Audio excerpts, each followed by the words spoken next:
રાજ્યમાં ક્રાઇમની ઘટનાઓમાં સતત વધારો થઈ રહ્યો છે. લોકો કાયદાને હાથમાં લેતા જરા પણ ડરતા નથી. કળયુગે કાળો કેર વર્તાવ્યો હોય તેવું લાગી રહ્યું છે. ત્યારે સાબરકાંઠા જિલ્લાના પ્રાંતિજમાં પતિ પત્નીના સંબંધને શર્મસાર કરતી ઘટના સામે આવી છે. નમસ્કાર, હું છું કુમાર, આપ જોઈ રહ્યા છો ન્યૂઝ ફોર ઇન્ડિયાની ક્રાઇમ સ્ટોરી. કળયુગી પત્નીએ પ્રેમી સાથે મળીને પોતાની સાથે 7 ફેરા લેનારા પતિની જ હત્યા કરી નાખી. પત્નીએ સંબંધોનું ગળું દબાવ્યું હોય તેવી આ ઘટના કહી શકાય. હિન્દુ ધર્મમાં કહેવાય છે કે પતિ તે પરમેશ્વર છે, ત્યારે અહીં તો પોતાના શરીર સુખને માટે પત્નીએ પતિ પરમેશ્વરના જ રામ રમાડી દીધા. ઘટનાએ રાજ્યમાં ચકચાર મચાવી દીધી. પત્ની પર લોકો ફિટકાર વરસાવી રહ્યા છે.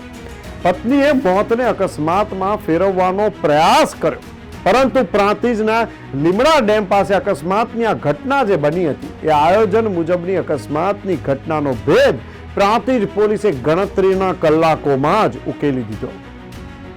તલોદના વલિયમપુરા ગામનો યુવક પત્ની સાથે દવા લેવા જતો હતો, ત્યારે જ અકસ્માત કરી આયોજન પૂર્વક પત્નીને મોતને ઘાટ ઉતારી દીધો. આ ષડયંત્રમાં પત્નીએ પોતે કબૂલાત પણ કરી દીધી છે અને વલિયમપુરાના રહીશ કરણસિંહ પરમારનું અકસ્માતમાં મોતની વાત પોલીસને ગળે ન ઉતરતા ઊંડી તપાસ હાથ ધરી હતી.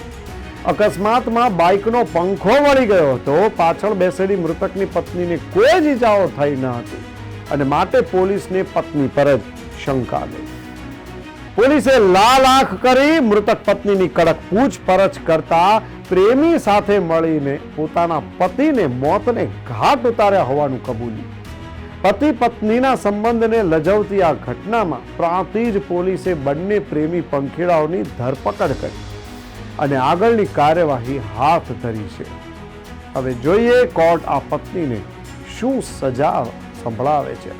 આવા અનેક કિસ્સાઓ જે છે તે સામે આવતા હોય છે, જેમાં ખાસ કરીને વાત કરીએ ને કે જર જમીન અને જોરું ત્રણેય કજિયાના છૂર.